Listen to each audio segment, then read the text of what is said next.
Mi nombre es Claudia Marcela Velázquez Vigoya, como lo decía, pero yo soy funcionaria de la Contraloría hace cerca de 27 años, poquito más. Dentro de esos 27 años que he estado en Contraloría, he estado principalmente en temas que tienen que ver con auditoría, con control fiscal, microvigilancia fiscal.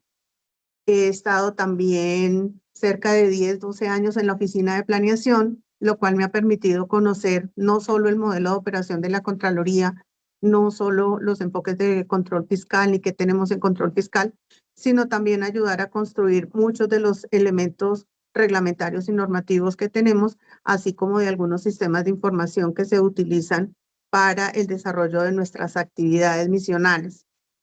Hemos planteado para esta fase de capacitación una propuesta de plan de estudio con 10 ejes temáticos que pues se las voy a presentar, digamos que de manera general. Dentro de ellos, o se establecieron más bien estos ejes teniendo en cuenta el manual de funciones de la Contraloría y algunos aspectos que se deben conocer de forma general o de forma específica para los diferentes cargos. Entonces, ¿cuáles son los temas que vamos a ver durante todas estas sesiones entre mayo, junio y julio del presente año? El primero, pues, Constitución Política de Colombia, es uno de los temas generales que está para todos los cargos pues, que salieron a concurso. Dentro de este tema de constitución, pues hay otro muy importante que es la estructura del Estado colombiano. Lo vamos a tratar, digamos que como aparte, pese a como les voy a mostrar en un ratico, la estructura del Estado colombiano está incorporada dentro de la Constitución, dentro de la parte orgánica de la Constitución, pero pues lo vamos a mirar de alguna forma en una sesión diferente. El tercer tema que vamos a abordar son los conceptos básicos del control fiscal. Aquí dentro de que es tema general también para todos los cargos, dentro de estos conceptos básicos vamos a ver de pronto un poquito de qué entendemos por gestión fiscal, qué tendremos por vigilancia y control fiscal, hacia dónde los diferentes, digamos que estamentos, tanto nacionales como internacionales, nos orientan esta función que tenemos constitucional. Luego veremos unos elementos de normativa del control fiscal, que es un tema específico para los cargos profesionales, principalmente asesores, coordinadores, ejecutivos, mejor dicho. En la quinta sesión serán los conceptos básicos sobre el Estatuto Anticorrupción, Ley 1474 del 2011. Es un tema general que deben conocer absolutamente todos los niveles de todos los cargos en Contraloría conforme a Manual de Funciones. Conceptos básicos del modelo MIPG. Aquí hay unos elementos importantes desde lo que ha definido el Departamento Administrativo de la Función Pública frente a la forma como se debe llevar a cabo el ejercicio de la función administrativa. Y en ese componente de mi PG, pues hay dos vistas. Una, la que nos aplica a nosotros como Contraloría General de la República, en el entendido que si bien nosotros somos un organismo perteneciente a alguna de las ramas del poder público, como lo vamos a ver en la estructura, sí nos aplica uno de estos componentes de mi PG, especialmente la dimensión 7. Sin embargo, en el momento en que nosotros estemos ejerciendo nuestras funciones de vigilancia y control fiscal, debemos conocer cómo las entidades deben aplicar estos marcos regulatorios que les establece la función pública, especialmente a las entidades de la rama ejecutiva. Entonces, esto por esta razón, este es uno de los temas generales que deben ser de conocimiento de todo funcionario de la Contraloría. El séptimo tema que vamos a ver es la estructura y funcionamiento de la Contraloría General de la República.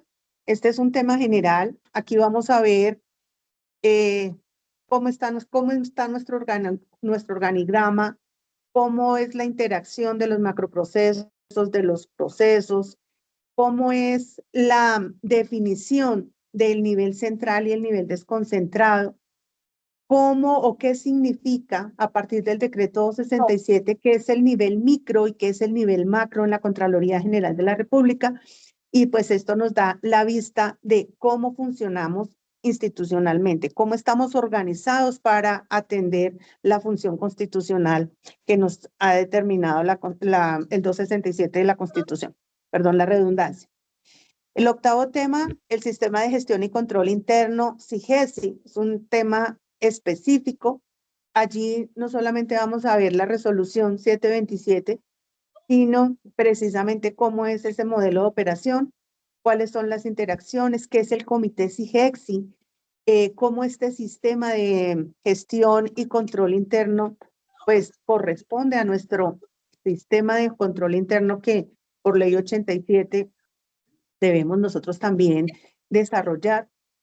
¿Cómo es que fortalecemos el ejercicio de nuestras capacidades a través del sistema de control interno, entendiendo claramente que el control interno es una responsabilidad de todos los ámbitos de la entidad, no solamente responsabilidad de la Oficina de Control Interno, no solamente responsabilidad de la alta dirección, sino cómo desde los diferentes cargos vamos a tener una interacción con este sistema de control interno.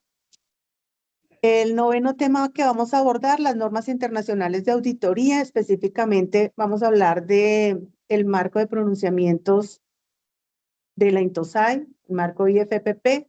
Anteriormente hablábamos solamente de normas ISAI, para quienes ya llevamos un tiempito, pero este marco tuvo un cambio en el año 2019 y ya no solamente hablamos de las normas ISAI, sino de los principios y de toda la parte INTOSAI relacionada a principios, a normas generales y también a las guías de implementación que tiene este conglomerado de entidades fiscalizadoras superiores.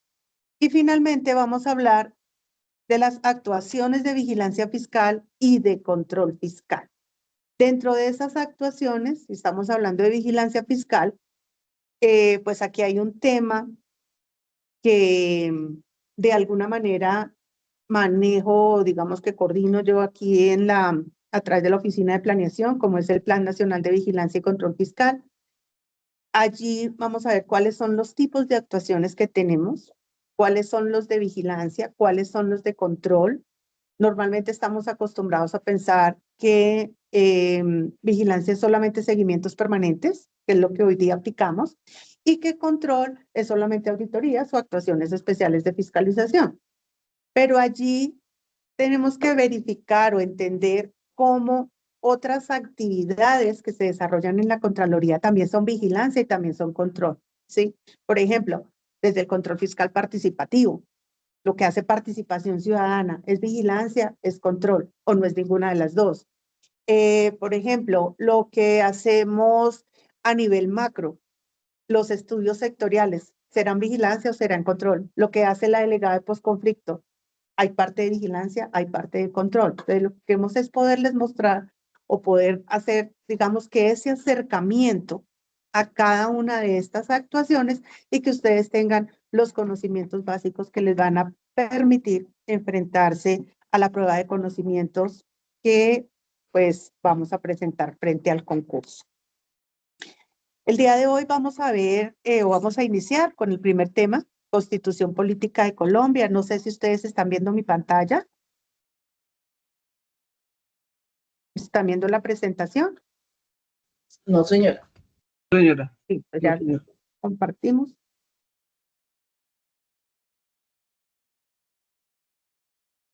Sí, señor.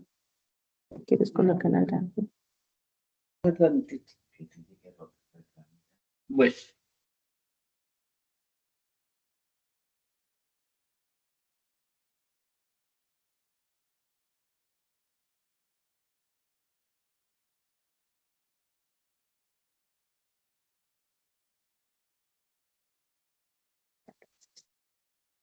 Listo, ya se ve. Ok.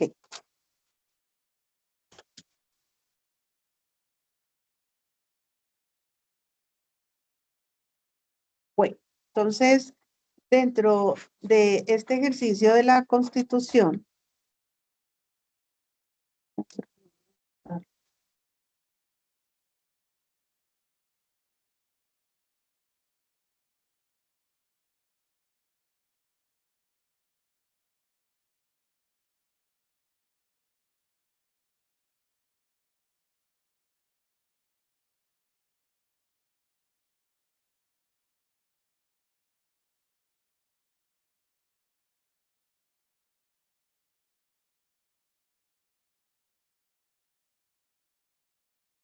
Bueno, digamos que los temas los que vamos a abordar, tanto en la sesión de hoy como la del próximo sábado, son en total 13 temas. Primero, pues, entender qué es una constitución, la definición como general, la organización de la Constitución Política de 1991. Aquí, pues, ustedes ven, yo traje mi librito, pero pues muchas veces ya hay algunas constituciones que si bien uno dice es la del 91, pues esa constitución de pronto ya no esté actualizada.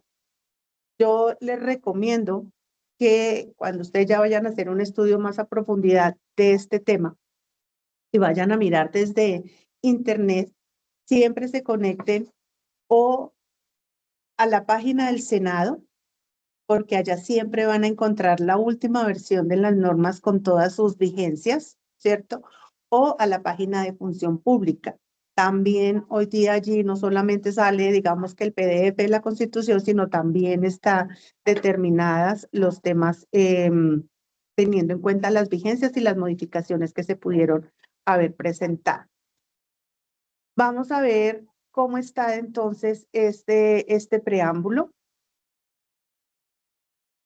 Perdón, ¿qué es el preámbulo? ¿Cuáles son los 13 títulos que tiene la Constitución? ¿Cuántos artículos tiene la Constitución?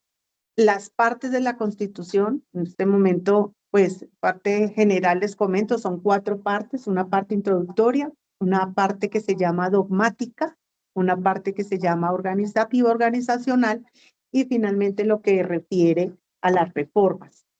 Dentro de la parte introductoria, que es lo que vamos a ver el día de hoy, pues vamos a ver qué es el preámbulo, qué es lo que nos contiene esos elementos, y el título 1, que son los principios fundamentales que están regidos constitucionalmente.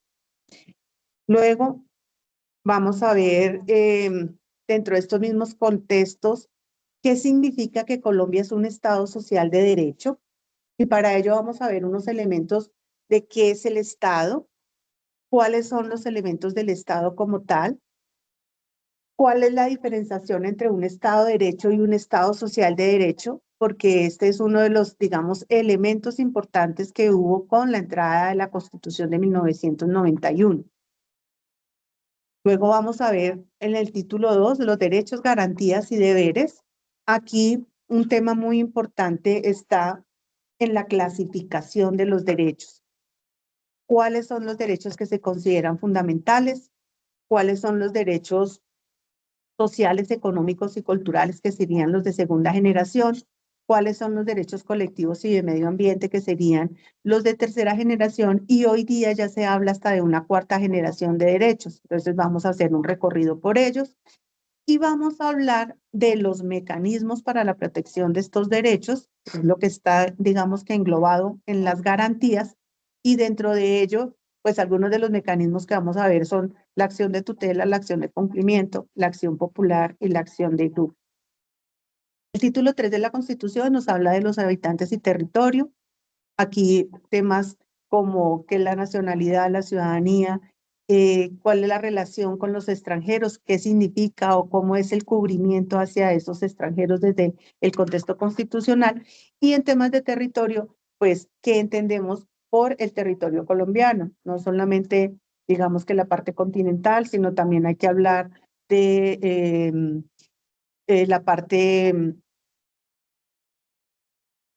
marítima, el subsuelo, el aspecto, me fue la babonda, perdón. El espectro como Electromagnético. tal, ¿cierto? Y cómo esto está incluido desde el territorio.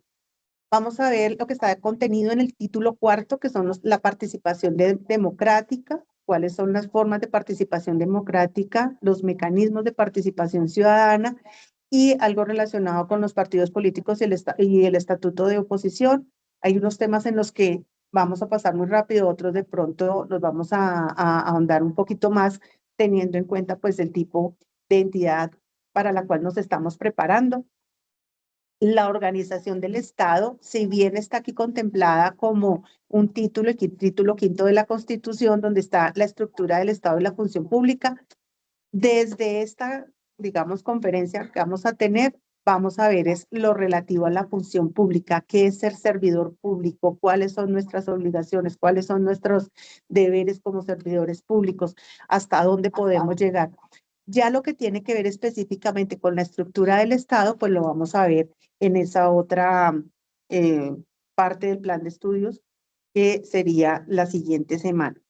Esto que se me está devolviendo, perdón. Finalmente, perdón que aquí me pasé, vamos a ver de las ramas del poder público, pero dentro de las ramas no les voy a hablar, por ejemplo, que la rama ejecutiva, legislativa, judicial, porque eso está en la estructura del Estado, pero sí, por ejemplo, qué son las leyes, qué tipos de leyes tenemos, cuándo hay una ley estatutaria, cuándo hay una ley general. En el caso de la rama ejecutiva, ¿qué es la función administrativa? ¿Cuáles son los estados de excepción? Porque son, digamos que, elementos que van por fuera de la estructura, pero que están contemplados en estos títulos en la Constitución. El título 12, que es el régimen económico y la hacienda pública. Aquí vamos a hablar de los planes de desarrollo, presupuesto, distribución de recursos y competencias, la finalidad social del Estado. Yo les voy a enviar, digamos que independiente de esta temática, les voy a enviar una presentación de un ejercicio que tuvimos sobre plan de desarrollo, que pues también les puede servir, digamos que de conocimiento para la preparación de este concurso. Y finalmente vamos a ver los temas de reformas de la Constitución. ¿Cuáles son los mecanismos que están definidos para reformar la Constitución? Por ejemplo, asamblea constituyente o qué es un referendo, qué son los actos legislativos y cuántas reformas hemos tenido de la Constitución de 1991 desde el momento de su promulgación, en ese año 1991, hasta el 2025. Como ustedes ven, es un tema bastante amplio. Hay cosas en las que, como les comento, vamos a pasar muy light, otras en las que vamos a profundizar un poquito más. Y la idea es que en el transcurso de esta semana, mañana tal vez, ya les voy a enviar unos cuestionarios para que ustedes puedan ir, digamos que también preparándose para las preguntas.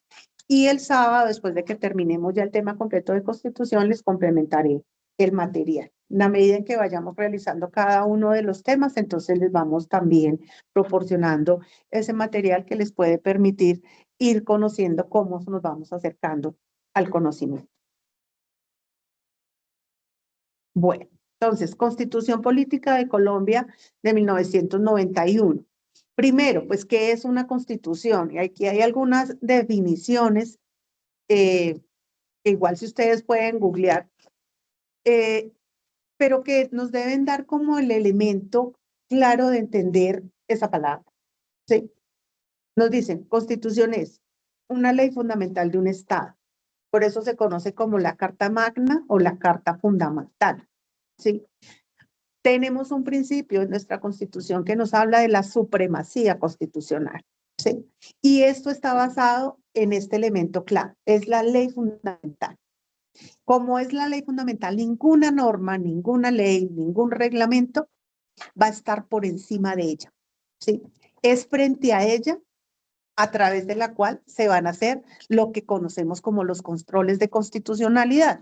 Cada vez que sale una ley, cada vez que va a salir un decreto, hay un momento importante donde es verificar que esa reglamentación, que esa norma no va a contradecir lo que está en nuestra Carta Magna, ¿cierto? Este es digamos que un tipo de control que está establecido también en nuestra norma y que es precisamente ese control constitucional, que hay un órgano específico a quien le compete realizar este tipo de control, como lo vamos a ver más adelante, pues está en la Corte Constitucional. ¿Listo? La Constitución es un documento fundamental que establece las reglas básicas para la organización y funcionamiento de un Estado. En ella se va a definir quién ejerce el poder, cómo lo ejerce, qué derechos y deberes tienen los ciudadanos, cómo está organizada la sociedad, cuáles son esos acuerdos a los que como sociedad hemos llegado. Y aquí se va a definir, por ejemplo, qué tipo de Estado somos. Entonces, por ejemplo, en el caso nuestro lo vamos a ver ahorita, pues nos dice Colombia es una república, ¿cierto? Ahí nos está definiendo qué tipo de estados vamos a hacer. Pero también hay estados que son monárquicos, hay estados que son democráticos, ¿cierto? Hay estados que son unitarios, hay estados que son federados. Entonces, por eso, dentro de la Constitución, cada país, cada nación va a tener definido realmente cuáles son esas reglas para el funcionamiento que va a tener como Estado. De igual manera, nos establece la estructura y organización de ese Estado, definiendo los poderes y las relaciones entre ellos. Aquí hablábamos, digamos que un principio claro que aplica en nuestra Constitución es la división de poderes.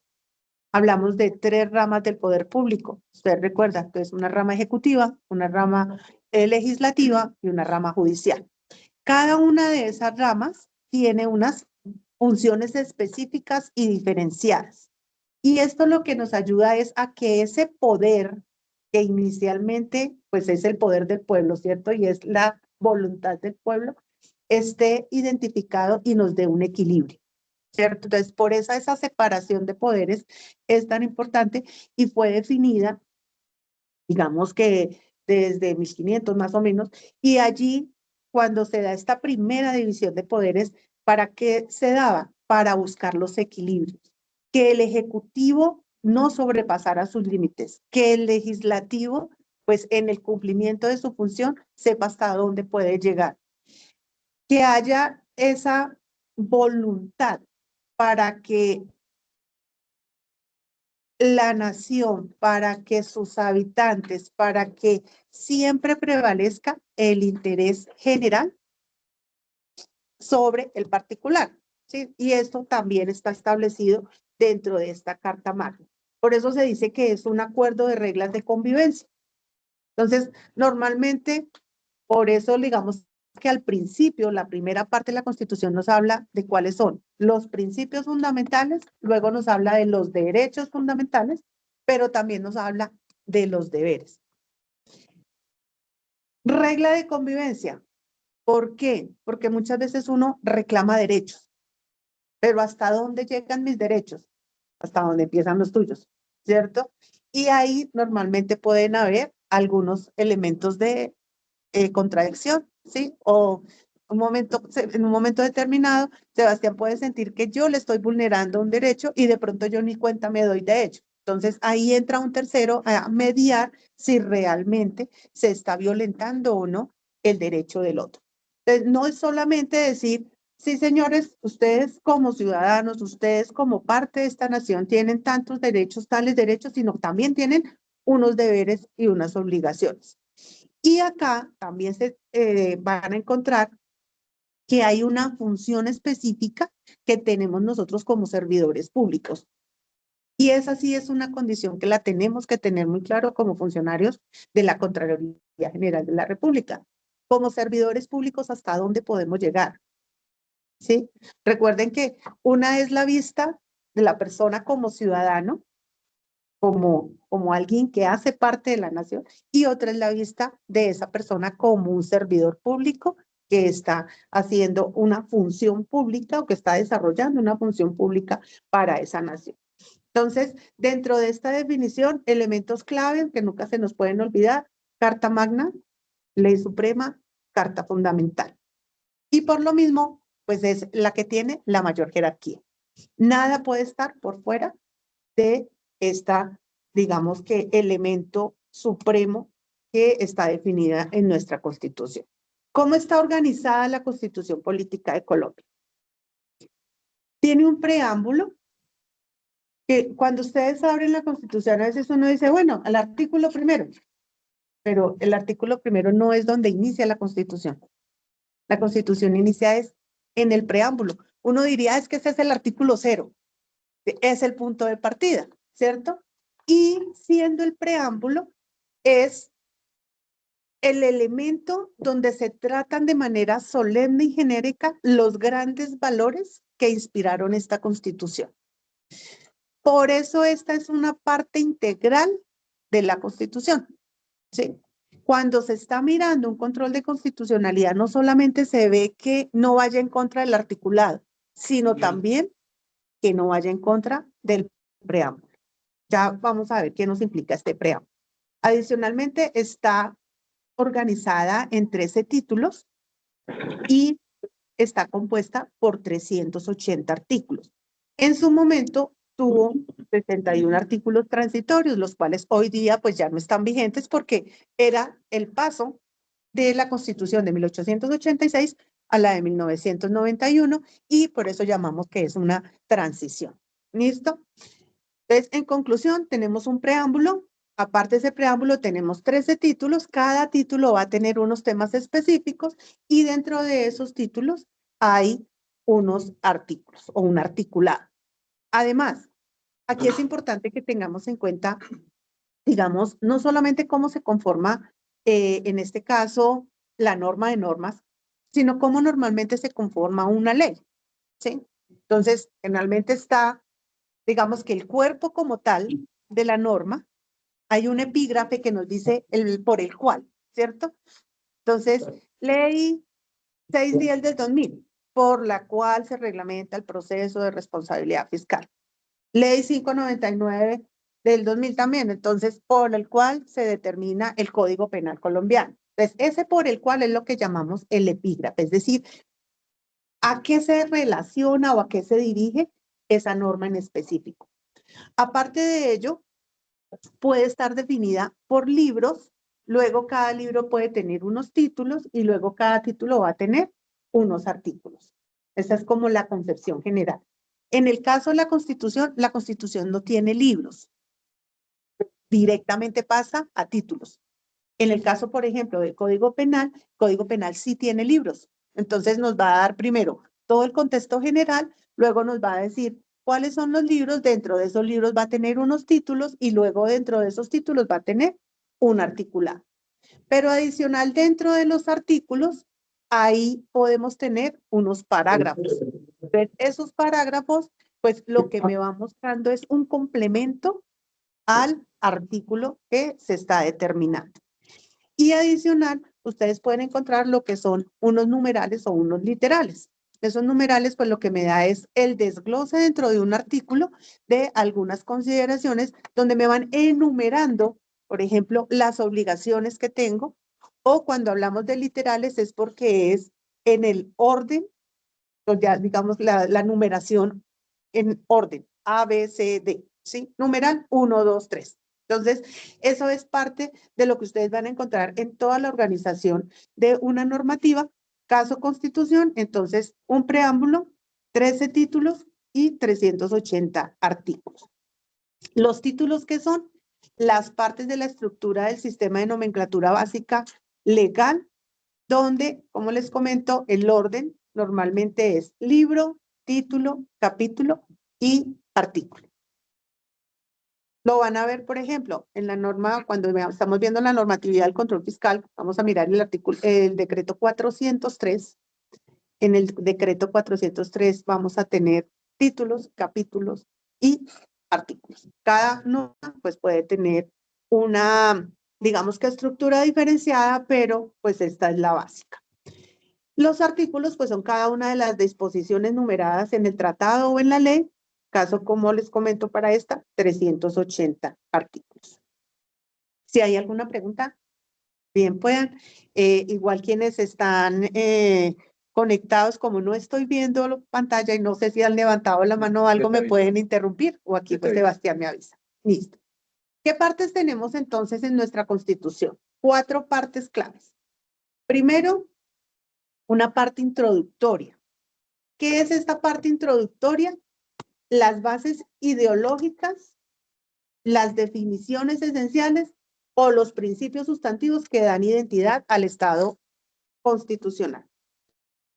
Como es la ideología, como es el fundamento a través del cual se visualizó o se vislumbró que era lo que íbamos a tener en nuestra Constitución, pues aquí hay 2 elementos importantes. Primero, el preámbulo, lo vamos a ver ahorita, y segundo, los principios fundamentales. ¿Cuántos son los principios fundamentales? Vamos a hablar de 10 principios, lo vamos a ver más adelante. Luego viene una parte dogmática. Esta parte dogmática es aquella donde se establecen los principios, las creencias y fundamentalmente los derechos que tienen los ciudadanos. Aquí hablamos tanto de derechos humanos como de los derechos sociales y son aquellos que se le otorgan al pueblo, que se le reconocen al pueblo como sector gobernado frente al poder público como sector gobernante para que este último los respete. Entonces, ¿qué derechos tenemos? Aquí vamos a ver, hay primero una parte relacionada con los derechos, las garantías y los deberes, un título relacionado con ellos, y dentro de ellos vamos a ver la clasificación de los derechos. Hoy día hablamos de generaciones, tal vez ustedes han escuchado, entonces hablamos de derechos de primera generación, esos son los fundamentales, ¿sí? Luego tenemos unos derechos de segunda generación, que son los que conocemos como derechos sociales colectivos, los derechos sociales, económicos y culturales, luego unos de tercera generación que son los colectivos y del medio ambiente, y hoy día hablamos de una cuarta y casi hasta una quinta generación de derechos, donde hablamos de temas relacionados, por ejemplo, con las comunicaciones, con la inteligencia artificial ya entra también a ser parte de un derecho, ya podemos acceder a esa, digamos que, elemento de comunicación tecnológica, a ese desarrollo de tecnología que ya hace parte, ya empieza a ser parte de una siguiente generación de derechos. Y la otra parte que va a estar en esta sección dogmática es lo que tiene que ver con la protección y aplicación de los derechos. Entonces, dentro de estos momentos de aplicación de los derechos, vamos a ver que no solamente yo como sujeto del Estado, como parte del Estado, yo no soy solamente sujeta de derechos, sino soy sujeta de deberes y obligaciones. Es importante que tengamos claramente identificado eso. ¿Qué es un derecho? ¿Qué es un deber? ¿Qué es una obligación? ¿Qué es una habilidad o una inhabilidad? ¿Qué es una prohibición? Porque probablemente dentro de las preguntas pueden salir elementos así. Identifique si esto es un derecho, o identifique si esto es una prohibición, o identifique cuál es la inhabilidad. Y nos dan la lista para que nosotros marquemos alguna de esas características. Entonces, en esta parte dogmática, ¿qué vamos a encontrar? Todos los elementos doctrinarios esenciales y firmes de la Constitución. Es la doctrina. En la parte orgánica, nos va a señalar las reglas que dotan el Estado de organización y las funciones. Es decir, cómo se organiza el Estado, cuáles son las estructuras jurídico-políticas que vamos a establecer para el Estado. Entonces, aquí ustedes en la Constitución, en esta parte orgánica, van a encontrar lo que son las tres ramas del poder público. Entonces, hay un título completo para la rama ejecutiva, un título completo para la rama legislativa, un título completo para la rama judicial. Adicional a ello, hay un título completo para los organismos de control, ¿cierto? Entonces, eso ya nos da una diferenciación que los organismos de control no hacen parte de ninguna de las ramas del poder público, ¿sí?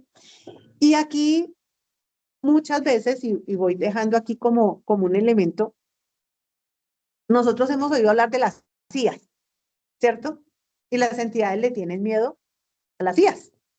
Entonces uno dice, no, es que llegaron las CIAs y a uno lo miran mal cuando uno llega, ¿cierto? Entonces, Contraloría, Procuraduría, ¿cierto? Y uno dice, y Fiscalía, y Defensoría, y todas son las CIAs. Cuando ustedes van a identificar esas CIAs, normalmente uno tiende a pensar que todas las CIAs son entes de control. Y no todas son entes de control, ¿cierto? Entonces, Contraloría es ente de control, Procuraduría es ente de control, Defensoría es ente de control, Fiscalía no es ente de control, ¿sí? Fiscalía hace parte de la rama judicial. Entonces, esa normalmente, en el común, ya todo el mundo relaciona IAS con organismos de control. Nosotros ya lo tenemos claro, si nos sale una pregunta en el examen, pues ya estamos. Vamos a ver. Y ahora apenas caminamos. Ay. Sí, entonces esa es mi idea, venir a caminar. Se Marcela, te fue el dejamos de volumen. escuchar. Estamos escuchando a alguien que tiene el micrófono abierto. Se fue el volumen.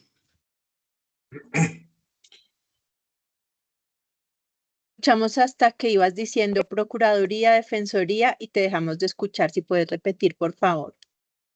¿Sí puede repetir Sí, por desde favor. Defensoría, No hay Procuraduría? volumen, no hay volumen de Marce. Ok.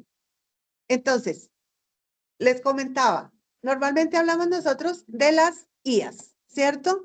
Y asumimos que las IAS todas son entidades de control. Entonces, ¿cuáles son entidades de control?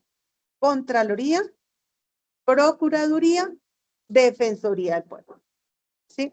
La Fiscalía General de la Nación no es un organismo de control. Cuando ustedes la van a identificar, cuando la vamos a ver dentro de la estructura del Estado, la vamos a encontrar dentro de la rama judicial. ¿Sí? Ya digamos que luego lo vamos a ver con mayor detalle. Pero esa puede ser una pregunta que nos lleva a confundirnos, ¿no?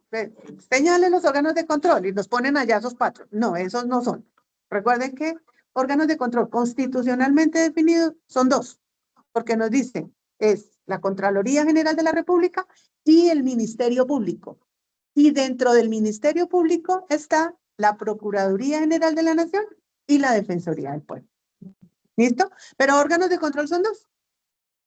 Contraloría, que lleva el control, que lleva la parte fiscal, y Ministerio Público, que tiene que ver con el control de, por un lado, de las conductas de los servidores públicos y por otro lado, de la defensa de los derechos humanos. ¿Listo? La cuarta parte, como les comentaba, tiene que ver con las reformas de la Constitución. En 34 años, esta Constitución ya ha tenido 54 reformas, casi todas a través de actos legislativos. Para nosotros, el que llamamos más importante y el que más nos acordamos, Acto Legislativo 4 del 2019, que fue donde nos cambia en parte la definición del artículo 267 y de qué es el control fiscal, donde ya no solamente hablamos de un control posterior y selectivo, sino entramos a hablar de un control preventivo y concomitante. Eso lo vamos a ver más adelante. Dentro de estas reformas, también se pueden dar vía referendo, solamente hemos tenido una vía referendo, y también se pueden dar pues a través de asamblea constituyente.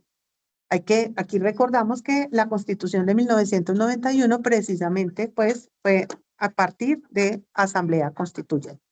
Entonces, esta es como la última parte de la Constitución donde viene aquí, digamos que en resumen, que esos 380 artículos de los que hablamos en nuestra Constitución, pues van a estar en estas cuatro partes que les estoy presentando. Vamos a la parte introductoria. Entonces, lo primero que nos dice es el preámbulo, y ya lo he nombrado muchas veces, ¿no? El preámbulo. Entonces, ¿qué es eso? Entonces, primero podemos definirlo como una declaración solemne de los propósitos del constituyente que expresa los valores, principios y las necesidades a partir de las cuales se crea el ordenamiento. No se preocupen que la presentación se las envío. ¿Listo? No van a tener, digamos, qué problema. Y también les envío algún material adicional que les pueda ayudar a fortalecer más. Dentro de esta declaración solemne, vamos a encontrar algunos elementos importantes. Primero, fines hacia los cuales tiende el ordenamiento jurídico. Es decir, ¿cuáles van a ser nuestros objetivos? ¿Sí? ¿Qué metas son aquellas a las que está apuntando este ordenamiento? Entonces, primero, fines. Segundo elemento que incorpora el preámbulo, ¿cuáles son los principios que orientaron al constituyente para el diseño de la estructura fundamental del Estado? Entonces, por ejemplo, aquí nos va a decir por qué somos una república unitaria, ¿sí? Que es una definición que viene más adelante. Aquí nos va a decir cuál fue la motivación política que se tuvo para esta normatividad y también cuáles son los valores que aspira a realizar la Constitución. Dentro de estos valores, aquí se tiene, por ejemplo, ya lo vamos a leer, pero uno de los elementos que nos habla en el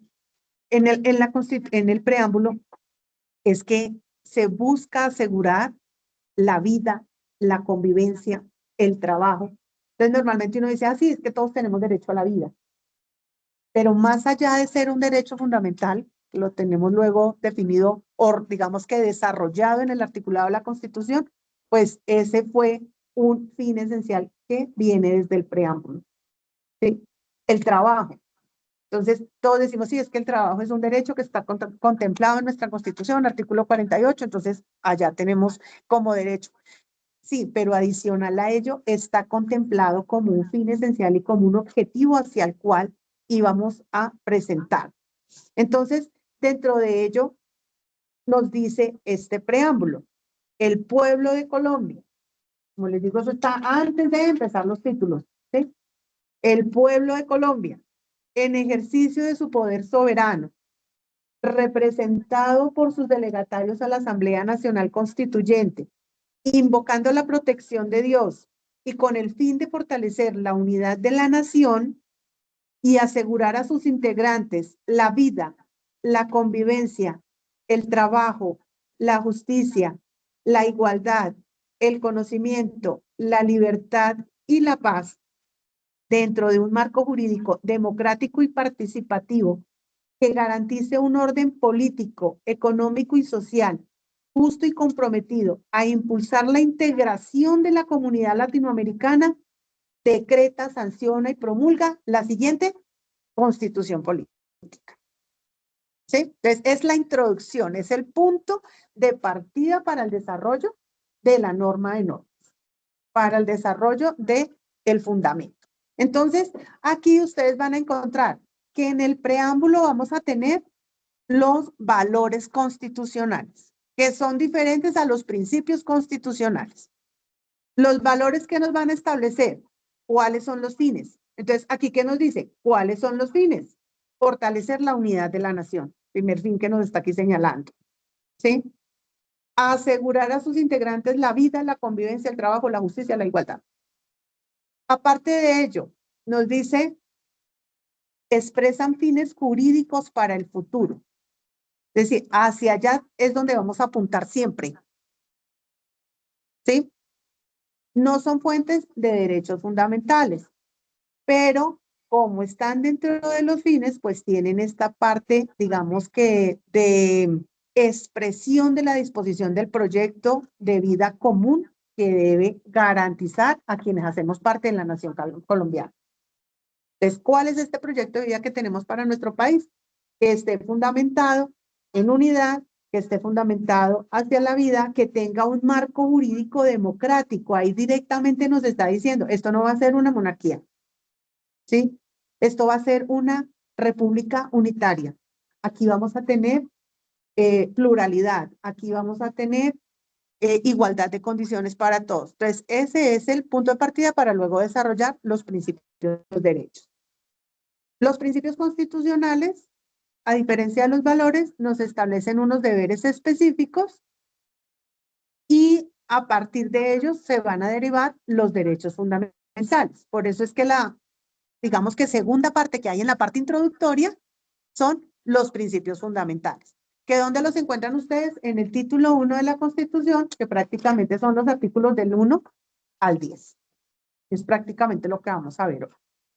¿Qué semejanzas tenemos? Pues que regulan el comportamiento de la sociedad en el espacio y tiempo y pues que nos dan este sentido de proyecto común. Entonces, como les decía yo, aquí en el preámbulo vamos a tener los objetivos, los fines, hacia dónde vamos. Entonces, ¿qué nos dice este preámbulo? ¿Cuáles son nuestros objetivos? Primero, fortalecer la unidad de la nación. Segundo, asegurar a sus integrantes la vida, la convivencia, el trabajo, la justicia, la igualdad, el conocimiento, la libertad y la paz. Tercero, consagrar un marco jurídico democrático y participativo. Cuarto, garantizar un orden político, económico y social justo. Y quinto, impulsar la integración de la comunidad latinoamericana. Entonces, también tiene una vista a cómo va a ser nuestra acción como nación frente a los que están a nuestro alrededor. O sea, da también pauta para, digamos que, nuestras relaciones internacionales. Entonces, todo esto contemplado en el preámbulo. Es por ello que aquí ustedes van a encontrar unos elementos claves. Primero, nos habla de la protección de Dios. Invocamos la protección de Dios, a diferencia de las constituciones anteriores, donde Dios era el ser supremo y reconocido como el ser supremo para Colombia. ¿Esto qué nos implica? Que al invocar la protección de Dios, pues ya también viene un derecho que vamos a desarrollar más adelante, que es el de la laicidad, o sea, los laicos, y aquí ya nos da la libertad de credo, ¿cierto? Y de creencias. Ya no es que todos estamos, o ya no es Dios el que está generando la Constitución, sino que lo invocamos y reconocemos su existencia porque está dentro de la creencia, pero en un momento determinado no es quien dirige. Ese es un, digamos, punto importante que hubo de cambio de la Constitución de las anteriores, que no solamente de la 86, sino de las de todas desde 1800 a la de 1991. Hablamos de unidad nacional, hablamos de garantía de derechos fundamentales, hablamos de contexto normativo participativo y democrático, de una organización política, económica y equitativa, y pues la integración con la comunidad. Un punto muy importante que tiene la Constitución Política de Colombia, lo vamos a ver ahorita en unos momentos más adelantico, y es que nosotros tuvimos un cambio importante con la entrada de la Constitución de 1991. Nosotros pasamos de ser un Estado de Derecho a ser un Estado social de derecho, ¿cierto? Y la clave para diferenciar esa palabra social de derecho está en el tercer elemento de este preámbulo, la garantía de los derechos fundamentales. ¿Listo? Dentro de ello, entonces, dentro de esta misma parte introductoria, en el título 1, ustedes van a encontrar los principios fundamentales. Es decir, el conjunto de normas que regulan el funcionamiento del Estado, su organización y el ejercicio del poder público. Entonces, vamos hablando de dos temas. Por un lado, estamos hablando en el preámbulo, valores constitucionales, ¿cierto? Y objetivos a lo que estamos apuntando. ¿Qué valores nos está desarrollando allí o cuáles son los que consideramos valores y constitucionales? La justicia, la libertad, la seguridad, la igualdad. Esos son los que están planteados allá en el preámbulo. Luego bajamos o desarrollamos esos valores a través de unos principios fundamentales. Y dentro de estos principios fundamentales que tenemos, el Estado social de derecho, la democracia, la dignidad humana. Este es como uno de los puntos que más real se tiene, porque aquí ya empezamos a decir, oiga, nosotros somos o hay pluralidad en nuestra nación y por lo tanto nosotros debemos garantizar que se dé esa pluralidad. Y en la medida en que yo voy garantizando esa pluralidad, que yo voy reconociendo que puede haber una persona, por ejemplo, de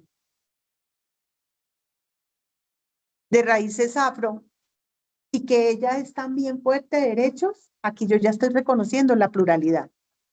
En el momento en que yo voy reconociendo de que tenemos indígenas y que a ellos les vamos a garantizar, por ejemplo, una educación en su lengua nativa, la etnocultura, eso hace parte de esa dignidad humana como principio fundamental. En el momento en que yo digo, oiga, señores, es que cuando usted va a establecer una política pública, tiene que verificar cómo está llegando a las poblaciones menos favorecidas, a las poblaciones vulnerables, es porque yo estoy sirviendo este principio constitucional de la dignidad humana y de la igualdad. ¿Sí me estoy haciendo entender? Entonces, hay un punto importante y es que una cosa son los principios, otra cosa son los derechos. Entonces, ya serían tres elementos. Vamos, un elemento valores, un elemento principios y luego vamos a entrar de otro elemento, derechos. Entonces, principios, ideas generales que guían la interpretación y la aplicación de las leyes o de las normas. De los derechos, protecciones específicas que se pueden exigir legalmente. Un principio yo no lo puedo exigir legalmente, un derecho sí lo puedo exigir, ¿sí? Los principios per se no son directamente exigibles, pero los derechos sí. Y son fundamentales para la construcción y aplicación del sistema legal. Entonces, cuando nosotros decimos cuántos derechos fundamentales, o perdón, cuántos principios fundamentales tenemos en nuestra Constitución, la respuesta es muy fácil, 10. ¿Y cuáles son esos 10? Dignidad humana, soberanía popular, democracia, Estado social de derecho, separación de poderes, república unitaria, descentralizada y con autonomía de las entidades territoriales, supremacía constitucional, laicidad, reconocimiento de la diversidad, igualdad ante la ley. ¿Sí?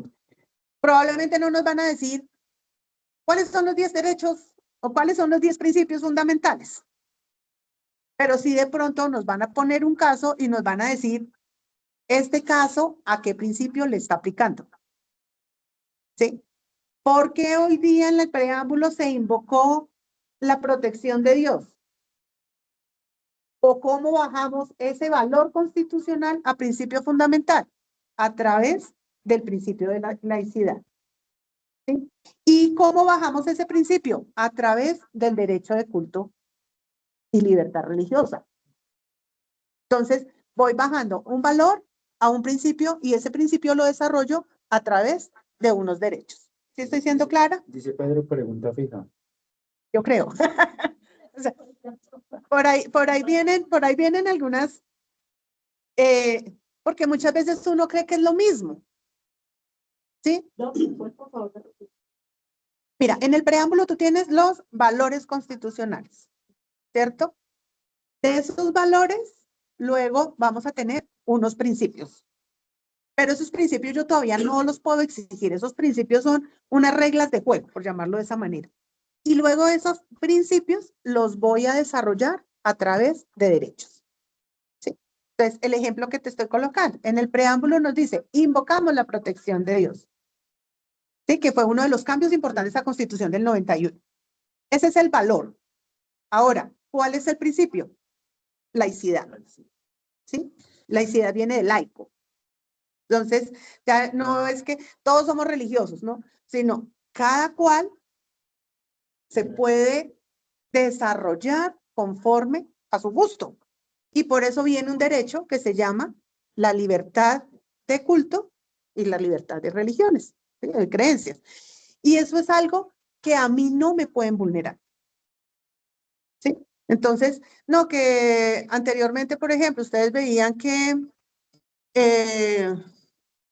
bueno, es que si yo cuento mi experiencia, pues yo estudié con monjas. Pues obviamente, el hecho de yo haber, o que mis papás en su momento hubiesen escogido ese colegio para mí, pues era porque ya iba conforme a nuestras creencias y nosotros somos católicos, entonces ahí estoy con mis monjas, ¿cierto? Pero adicional, yo tenía una clase que se llamaba religión, ¿sí? Y habían compañeras que en un momento determinado, pues no seguían la fe católica. Sin embargo, les tocaba entrar a la clase de religión porque era una obligación estar en todas las clases. Hoy día, esa ya es una asignatura como tal que tú no encuentras de pronto en una institución educativa, porque precisamente se respeta esa, digamos que, libertad de religiones. ¿Sí? Ahora bien, si yo hago parte de una comunidad indígena, pues ellos también tienen allá sus normas, ¿cierto? Tienen su idiosincrasia, tienen sus creencias y lo que dice la Constitución es, oiga, usted tiene que reconocer esa diversidad. No le puede imponer que tiene que, o sea, sí, por constitucionalmente nuestro idioma es el español, ¿sí? Pero yo no le puedo imponer en que él necesariamente tiene que hablar en español. Él tiene una lengua propia. Y frente a esa lengua, yo le voy a respetar esa diversidad que tiene, así sea una población minoritaria, ¿cierto? Y por ello hoy día tenemos algunas políticas, como por ejemplo la etnoeducación, que hace parte de las políticas públicas del Ministerio de Educación, por ejemplo. Entonces, ahí es donde uno va entendiendo cómo se van amarrando los eslabones en todo el desarrollo de gobierno y de la organización administrativa. Bueno, ¿qué nos dice el artículo 1 de nuestra Constitución? Entonces, si uno mira el título, dice forma y caracteres del Estado. Pero en realidad, este artículo que hace parte o que más bien conforma la parte introductoria, nos va a definir qué entendemos por Colombia, ¿cierto? Y aquí, pues si yo lo leo como está en la Constitución, pues son 4 renglones. Normalmente así yo me imagino que va a salir en el examen, 4 renglones. Aquí yo la fui abriendo por pedacitos para que vayamos entendiendo cada uno de estos elementos. Entonces, lo primero que nos dice, Colombia es un Estado social de derecho. Primera declaración. Organizado en forma de república unitaria.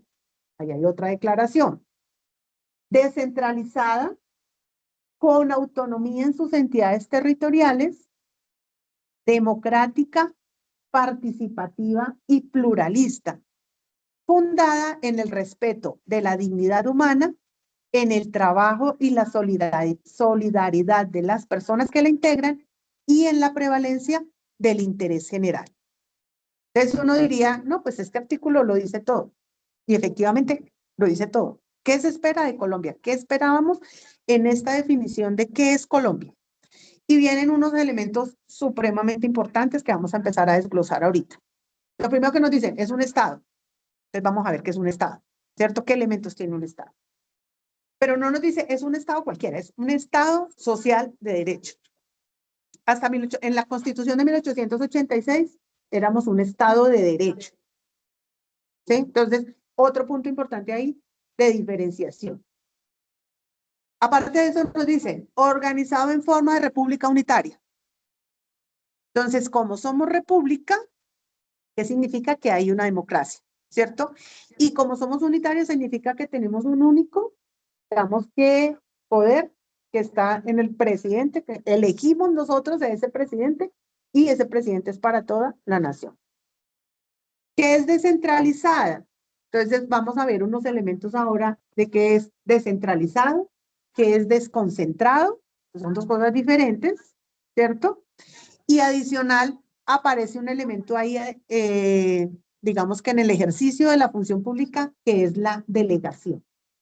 Nosotros tenemos que saber diferenciar muy bien eso. Esas 3 formas de función pública, delegación, descentralización y desconcentración. ¿Listo? Entonces nos dice, Colombia es descentralizada, con autonomía en sus entidades territoriales. Por eso es que más adelante hay un título que nos habla, por un lado, del territorio, pero nos habla de esta organización territorial. ¿Por qué tenemos gobernaciones? ¿Por qué tenemos distritos? ¿Por qué tenemos municipios? Pero adicional, hoy día tenemos unas áreas que se llaman las áreas metropolitanas, donde se unen algunos distritos con algunos municipios, ¿sí? Y digamos que se unen para hacerse más fuertes y poder tener mayores beneficios. Eso hace parte de esa autonomía de las entidades territoriales, democrática, participativa y pluralista, y esto nos implica que así como nosotros tenemos un derecho, que es el derecho al voto, ¿cierto? También tenemos un deber, y el deber es ir a votar. Que es, o sea, yo exijo mi derecho, o sea, tienen la posibilidad de votar, pero pues si yo teniendo mi derecho no lo ejerzo, pues en un momento determinado tampoco estoy cumpliendo con mis deberes.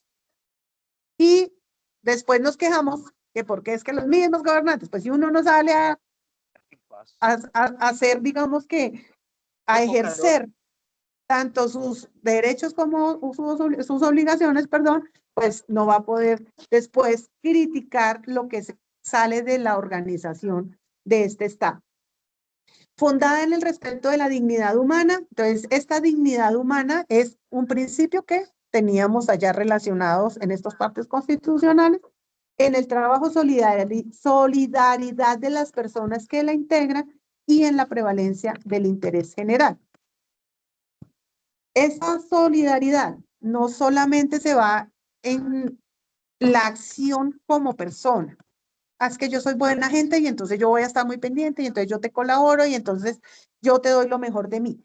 Sí, uno es solidario y esa es una cualidad que uno como persona puede desarrollar. Pero desde el punto de vista de la sociedad, ¿cómo manifiesto yo mi solidaridad? Entonces, en un momento determinado, yo gano más, puedo llegar a aportar más, y eso, digamos que lo ve uno en parte de sus impuestos. Pero adicionalmente, si ustedes miran hoy el desprendible de nómina, entonces a uno le hacen una retención en la fuente y aparte allá hay un porcentaje del 1% para solidaridad. ¿Para qué? Para, digamos que fomentar unos programas sociales para los menos favorecidos. Entonces, esta parte de la solidaridad, pues es la base, sobre todo para temas impositivos. Y la prevalencia del interés general. Aquí es donde más problemas se presentan.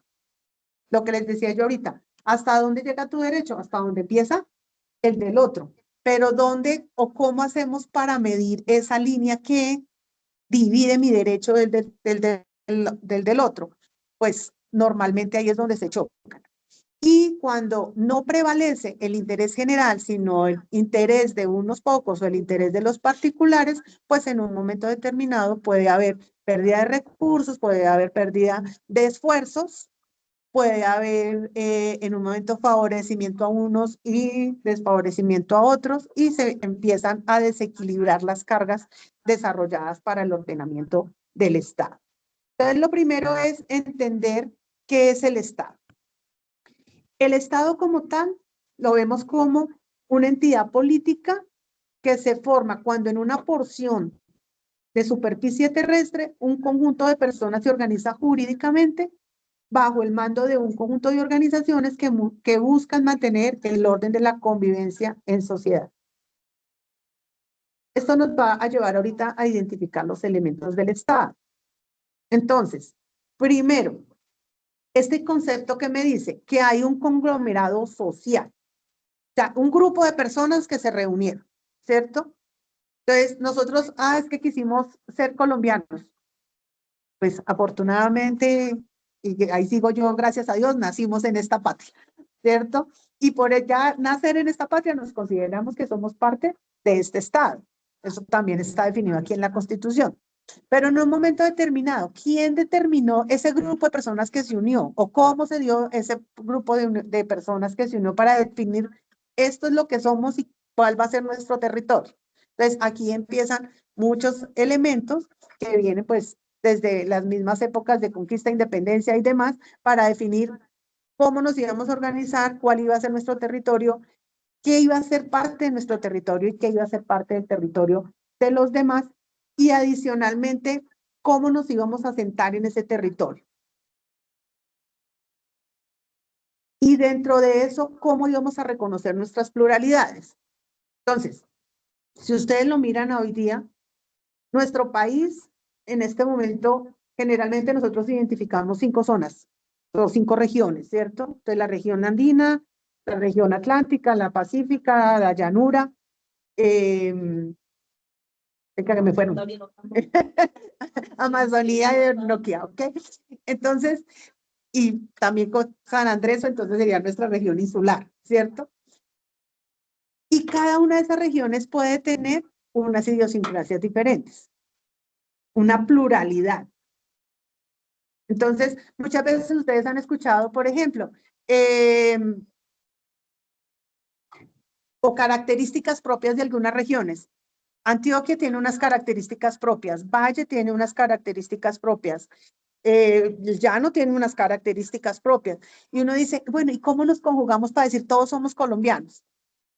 Entonces, eso está precisamente en este reconocimiento de nosotros como sociedad estamos dentro de un territorio definido y nos regimos por un mismo punto de poder. Que ese poder nos lo da nuestra organización jurídica que nos lleva a mantener un orden en la convivencia como sociedad. Adicional nos dice, hay una estructura social que está fundamentada en hechos sociales y en relaciones humanas. Hay una estructura de poder que se refiere a las relaciones de mando entre gobernantes y gobernados, sus vínculos jurídicos, y que implica el ejercicio del poder público en la sociedad.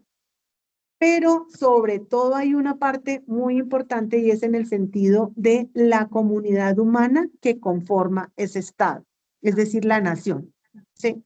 ¿Quiénes lo conforman y por qué lo conforman? Entonces, dentro de ello tenemos 3 elementos claves. la población, el territorio y la soberanía. No podemos hablar de un Estado si no hay población. No podemos hablar de un Estado si no hay territorio.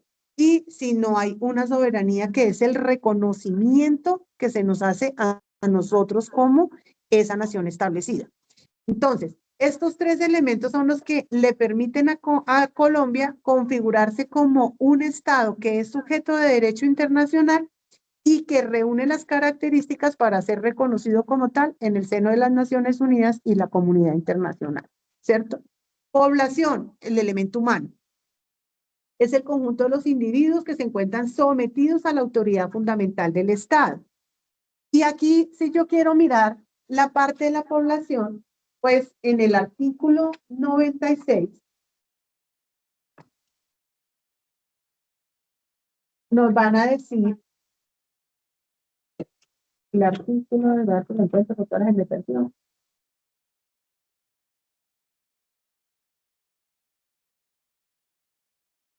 El artículo 96 es el primer artículo del título 3 que nos habla de los habitantes y del territorio. Y este nos dice quiénes son los nacionales colombianos. Entonces nos dice, primero, reconocidos por nacimiento, es decir, los naturales de Colombia con una de dos condiciones, que el padre o la madre hayan sido naturales o nacionales colombianos, o que siendo hijos de extranjeros, alguno de sus padres estuviese domiciliado en la República en el momento del nacimiento. Por nacimiento soy colombiano, ¿cierto? Segundo, los hijos de padre o madre colombianos que hubiesen nacido en tierra extranjera y luego se domiciliaren en el territorio colombiano o se registraren en una oficina consular de la República. Padres colombianos, el hijo nació en el extranjero, luego viene y se domicilia acá, pues es considerado colombiano. O si estando en el extranjero va y se registra en un consulado internacional, pues también es considerado colombiano. Esos son los dos elementos para ser colombianos o nacionales colombianos por nacimiento. Ahora, el otro elemento nos dice nacionales colombianos por adopción. Entonces, ¿quiénes son? A, los extranjeros que solicitan y obtengan carta de naturalización de acuerdo con la ley, la cual establecerá los casos en los cuales se pierde la nacionalidad colombiana por adopción. B, los latinoamericanos y del Caribe por nacimiento domiciliados en Colombia que con autorización del gobierno y de acuerdo con la ley y el principio de reciprocidad pidan ser inscritos como colombianos ante la municipalidad donde se establecieren. ¿Recuerdan que había ya un valor institucional que nos hablaba de la comunidad latinoamericana? Entonces, a través de este artículo, en el momento en que yo estoy reconociendo, puedo decir que esa persona que es latinoamericano por nacimiento, pero que quiere ser adoptado como colombiano, que quiere ser colombiano por adopción más bien, ahí yo estoy cumpliendo ese valor constitucional que estaba establecido en el preámbulo, ¿sí? Porque me da la posibilidad. Y se dice los miembros de los pueblos indígenas que comparten territorios fronterizos con aplicación del principio de reciprocidad según los tratados públicos. Aquí, pues, el área, digamos, que uno mayor relaciona para este tema es en la Guajira. Guajira tiene una parte, digamos, colombiana y las comunidades indígenas más bien de la Guajira, unas viven en Colombia, otras viven en Venezuela, y aquí es entrar a verificar, pues, cómo los quieren, o cómo quieren ser ellos reconocidos, si como colombianos o como venezolanos. O si siendo yo parte de esta misma comunidad, entonces soy colombiana, así esté domiciliada o esté viviendo en la parte venezolana de esa región. Ningún colombiano por nacimiento podrá ser privado de su nacionalidad. La calidad nacional colombiano no se pierde por el hecho de adquirir otra nacionalidad. Por eso hay ciudadanos que tienen doble, o hay colombianos que tienen doble nacionalidad. Los nacionales por adopción no estarán obligados a renunciar a su nacionalidad de origen o adopción. Quienes hayan renunciado a la nacionalidad colombiana podrán recobrarla con arreglo a la ley. ¿Sí? Aquí digamos que está esa libertad. Sin embargo, hay otras constituciones en otras partes del mundo donde si tú te quieres hacer nacional allá, tienes que renunciar a tu nacionalidad colombiana. Entonces, pues ahí también es de consideración y de gusto. Si yo quiero dejar digamos que perder mi nacionalidad, sin embargo, la Constitución nuestra que nos dice, si usted la perdió, luego la puede recuperar conforme a como está establecido en el desarrollo de la ley. Como la Constitución es norma de normas, implica que todos estos articulados posteriormente van a ser desarrollados vía legal. Y eso lo vamos a ver pues precisamente en la jerarquía de las normas, que es la que nos muestra cómo vamos uniendo una norma a la otra. El segundo elemento del Estado me habla del territorio. Entonces, ¿qué es el territorio? El elemento físico de donde está sentada la población. Es decir, normalmente ustedes se encuentran Colombia. Entonces nos dicen, es un país que está ubicado en América del Sur, en la parte norte, bueno, América del Sur, tiene una extensión de 2.070.000 kilómetros, de los cuales el 55% equivalen a territorio continental y el 45% a territorio marítimo. ¿Sí? Y acá hay un elemento importante que también está señalado aquí en la Constitución, en el artículo 101, donde nos dice, oigan, ¿cuál es el dominio territorial del Estado? ¿Cuáles son los límites? ¿Sí? Y aquí nos dice el artículo 101, los límites de Colombia son los establecidos en los tratados internacionales aprobados por el Congreso, debidamente ratificados por el presidente de la República y los definidos por los laudos arbitrales en que sea parte la nación. Los límites señalados en la forma prevista en esta Constitución solo podrán modificarse en virtud de los tratados aprobados por el Congreso, debidamente ratificados por el presidente de la República.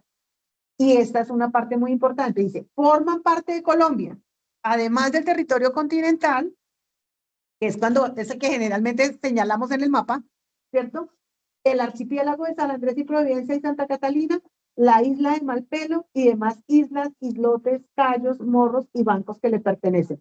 También son parte de Colombia el subsuelo, el mar territorial, la zona contigua, la plataforma continental, la zona económica exclusiva, el espacio aéreo, el segmento de la órbita geoestacionaria, el espectro electromagnético y el espacio donde actúa de conformidad con el derecho internacional o con las leyes colombianas a falta de las normas internacionales.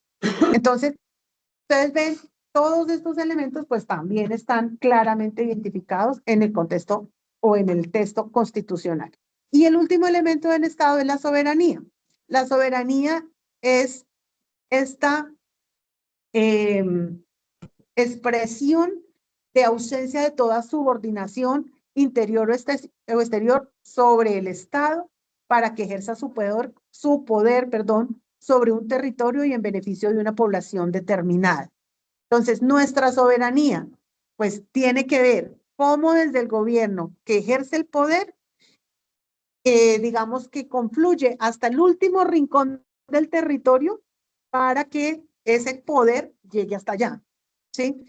Nadie se puede interferir en las decisiones que se tomen en Colombia. Ningún otro país, ni Venezuela, ni Ecuador, ni Panamá, si estén muy cerquita, pueden interferir en las decisiones colombianas. Por eso ese es el respeto a la soberanía y en un momento determinado esa soberanía, ese reconocimiento como poder soberano es lo que nos hace una nación a nivel internacional y en el reconocimiento del nivel internacional. Estos tres elementos pues nos llevan a que identifiquemos dos elementos claros, o claves. Cuando hablamos de Estado, también podemos estar hablando de nación. Nosotros generalmente hablamos de el Estado colombiano, la nación colombiana, el país colombiano, nuestra patria colombiana, la República de Colombia, ¿cierto? Y uno dice, eso es como todo lo mismo.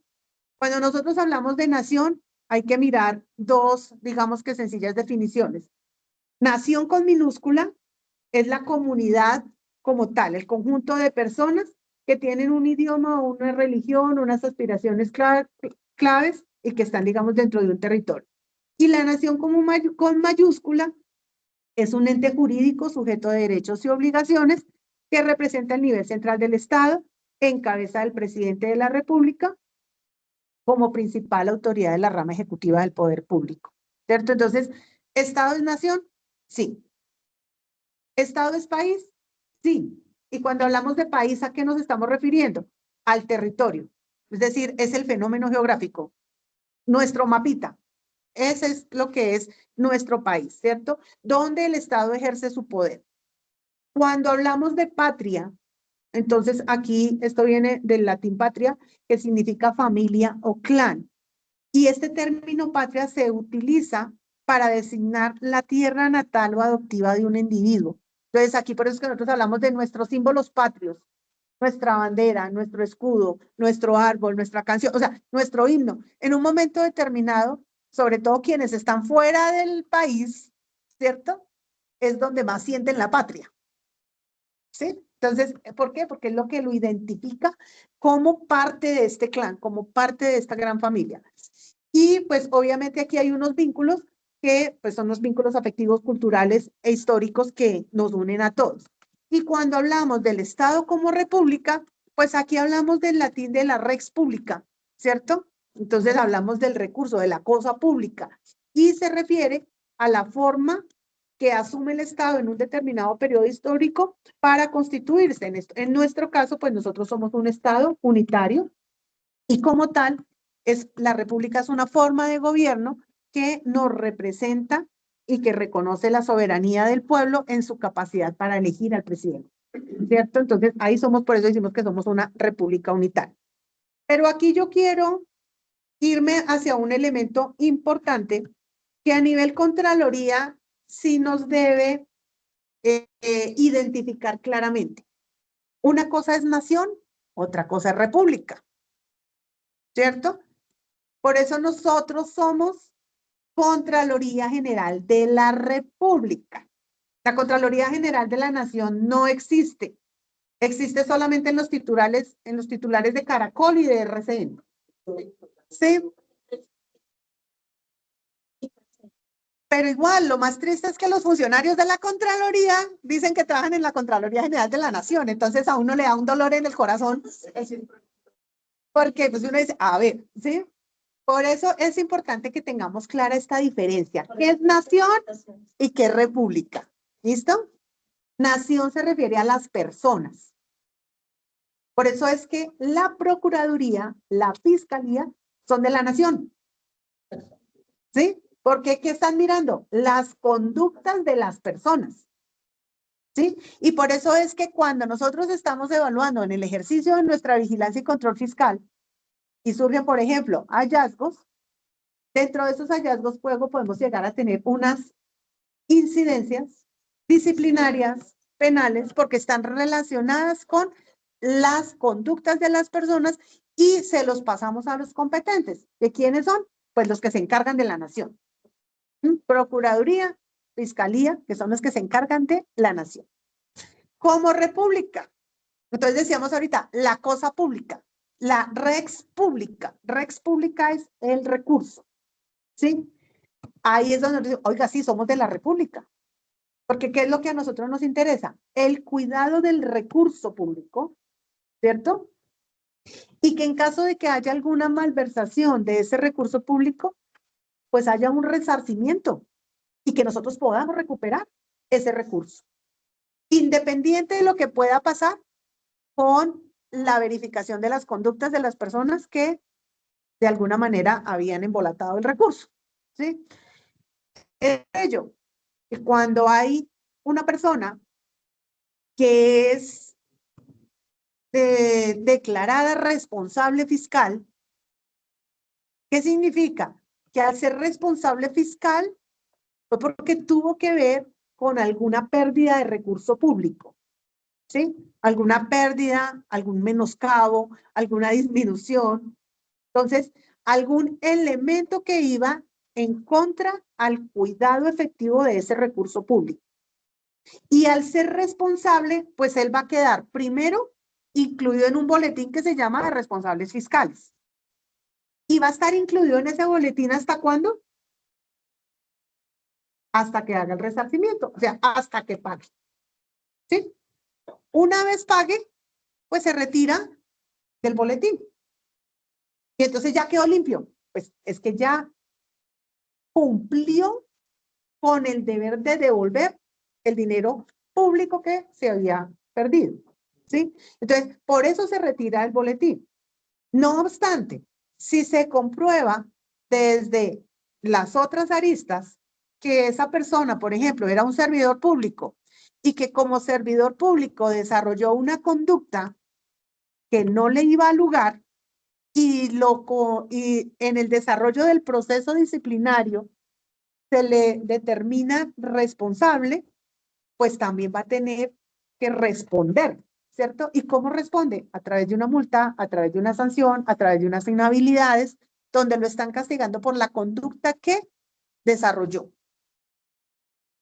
Pero si adicional, listo, no era servidor público, era una persona del común, y resulta que la conducta que él pudo haber desarrollado estaba contemplada o tipificada en el Código Penal, pues eso que implica que la persona cometió un delito y que siendo un delito, pues tiene que ser juzgado en la jurisdicción correspondiente.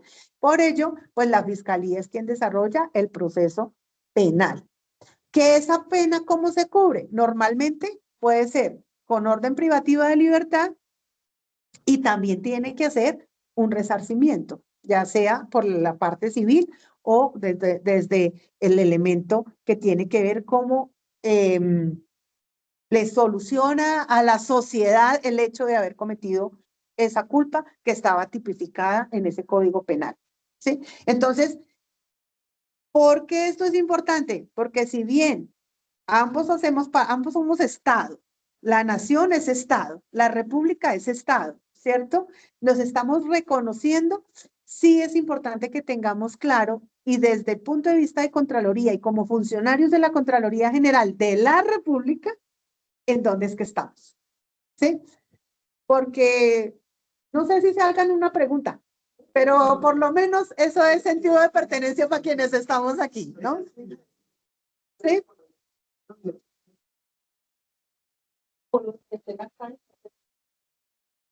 Claro, es que ahí están por eso te digo que es que todavía uno dice, bueno, el ciudadano de a pie que hable de la Contraloría General de la Nación, pues uno entendería, ¿sí? Pero alguien que ya está vinculado acá y que hable de la Contraloría General de la Nación o del Contralor de la Nación, pues uno dice, wow, ¿dónde estás? ¿Dónde estás? Entonces ahí va como ese elemento importante. Entonces, espérate, yo voy mirando qué hora es. Fundamentos entonces de este Estado colombiano, Estado social de derecho, esto se les voy a enviar para que ustedes digamos que la verifiquen. República unitaria descentralizada, autonomía de las entidades territoriales, democrática, participativa y pluralista y con fundamento en 4, digamos que principios claros, como son el respeto a la dignidad humana, el trabajo, la solidaridad de las personas y la prevalencia del interés general. ¿Qué era el Estado de Derecho?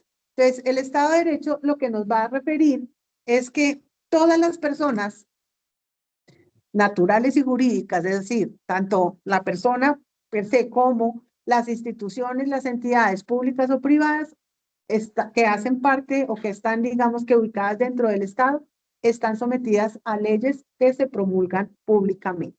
Esto es un principio que se llama el principio de legalidad. Y este principio de legalidad aplica absolutamente para todas nuestras actuaciones. Es decir, a nadie lo pueden juzgar sino a partir de una ley existente. ¿Sí?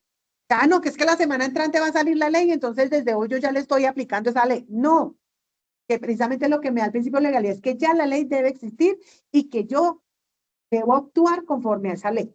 Por eso es que también hay un principio que dice, el desconocimiento de la norma no te exime, sí, no te exonera. Es obligación tuya conocer la ley, ¿cierto? Entonces, en ese momento, pues a mí que me dicen, aquí hay una norma, hay un marco regulatorio que ya ustedes lo conocen, que ya está puesto en su conocimiento, y a partir de ese marco regulatorio es que yo luego te voy a evaluar, ¿cierto? Entonces, eso es lo que me da ese Estado de Derecho, donde todos debemos ser iguales para la ley. No importa si yo soy alto, si soy chiquito, si soy gordo, si soy flaco, si soy blanco, si soy moreno, no importa. O sea, todos somos iguales ante la ley y la ley me la deben aplicar de igual manera, ¿sí? Por eso mismo, así como el Código Penal establece que el delito es tal que frente a ese delito, tales serían las, o sea, está el delito, está cuál es la conducta que se viola, pero también dice cuál es la pena que se va a establecer, ¿cierto? Y hay unas medidas de graduación de la pena, que son los atenuantes o los calificantes, ¿cierto? Entonces, en un momento determinado, eso ya está escrito en la ley. Y ese principio de legalidad dice, se debe mantener para todo juicio, como para todo proceso judicial más bien, o para toda actuación administrativa. En el caso nuestro, si yo voy a ir a mirar una auditoría, pues la auditoría no es un proceso judicial, ¿cierto? Como sí lo puede ser el proceso de responsabilidad fiscal, pero la auditoría no. ¿La auditoría qué es? Una actuación administrativa. Pero esa actuación administrativa también debe cumplir ese principio de legalidad. Por eso es que yo los criterios que te voy a aplicar en una auditoría, ¿de dónde los tomo? De las normas, ¿cierto? De una fuente de criterio. ¿Cuál es la fuente de criterio? Una ley, una resolución, una reglamentación. O sea, ya está escrito a partir de dónde es que yo te voy a evaluar. Y ello, pues va a que más adelante en la Constitución se desarrolle un derecho que es fundamental, que es el debido proceso y el derecho a la defensa, y a la defensa y contradicción. ¿Sí? Nosotros decimos en el argot de auditor, el sagrado derecho al pataleo. ¿Sí? Entonces, si ya está una ley, principio de legalidad, yo tengo la posibilidad de defenderme frente a una situación que me estén indilgando sin salirme de la ley, pero no me pueden aplicar algo que no esté contemplado dentro de la norma. ¿Listo? Esto era lo que regía como tal este Estado de Derecho.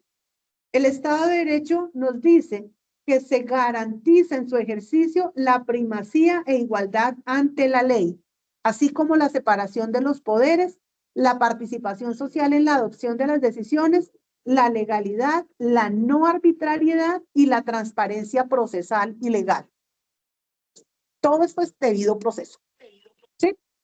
Adicional, el Estado de Derecho contempla una estructura formal de un sistema jurídico, garantía de libertades fundamentales a través de las leyes aplicadas por jueces independientes, por eso es la división de poderes, ¿cierto? Uno crea las leyes, el otro las aplica, ¿cierto? Y el otro verifica cómo las aplicó. O sea, ahí está también la división de poderes. Una libertad de competencia en el mercado garantizada por un sistema jurídico, una división de poderes políticos en la estructura del Estado y la integración de diversos sectores sociales y económicos en la estructura jurídica. Estas son, digamos que, las características del Estado de Derecho.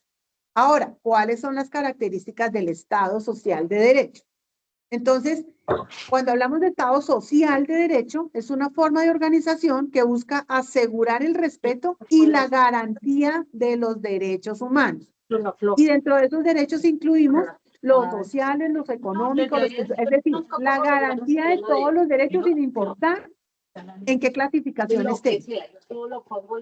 Lo que pasa es que si son derechos fundamentales, pues va a tener un... Ay, qué pena, pero estaba un micrófono abierto.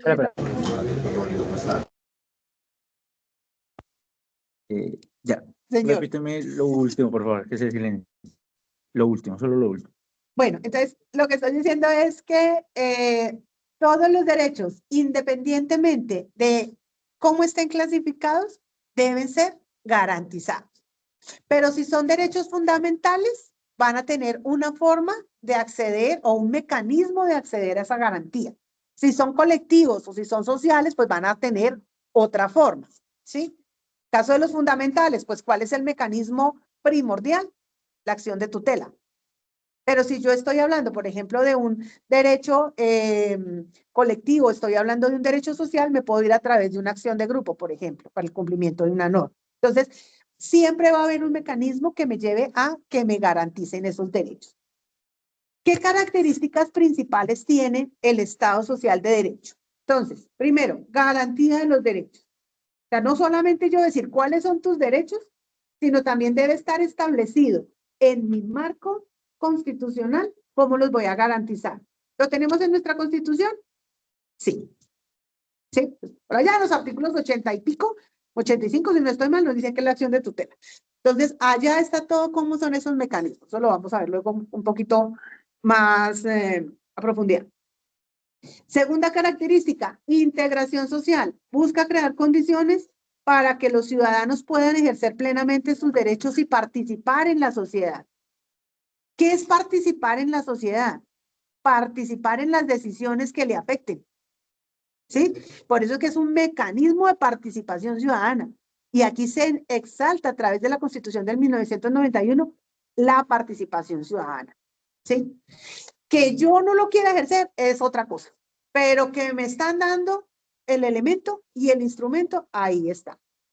Tercero, hay una actividad estatal. El Estado debe actuar en la economía y en la sociedad para mejorar la distribución de la riqueza y de las condiciones socioeconómicas. Entonces, pues ustedes saben que el Estado normalmente actúa. ¿Y cómo actúa? Ya sea a través de subsidios, ya sea a través de establecimiento de unos impuestos a quienes más tienen, ¿cierto?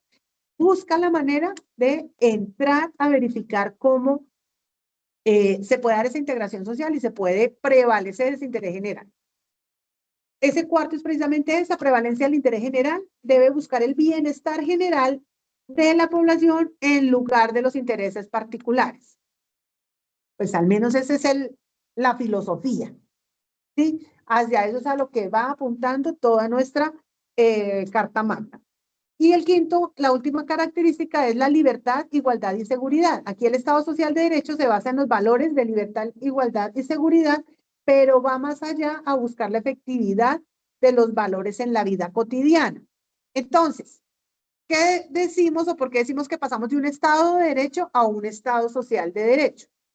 Entonces, cuando teníamos un Estado de Derecho hasta la Constitución de 1886, el sistema político y jurídico donde todos, incluyendo el Estado, están sometidos a la ley. Eso continúa. Lo que pasa es que ahora con el Estado Social de Derecho, además, incorpora el principio, además del principio de legalidad, incorpora los principios de justicia social y de equidad. La base legal que tenemos, pues, es la Constitución Política de 1991. El rol del Estado en el Estado de Derecho era garantizar el orden, la seguridad jurídica y el cumplimiento de la ley.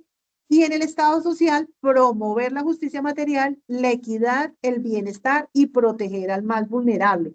Por eso es que ahora las políticas públicas van más hacia esta parte de protección, de reconocimiento de la vulnerabilidad, de forma en que el recurso llegue, en el caso, digamos que es lo que nosotros vigilamos, que el recurso llegue a todos y que llegue de manera equitativa. Este es uno de los principios de la gestión fiscal.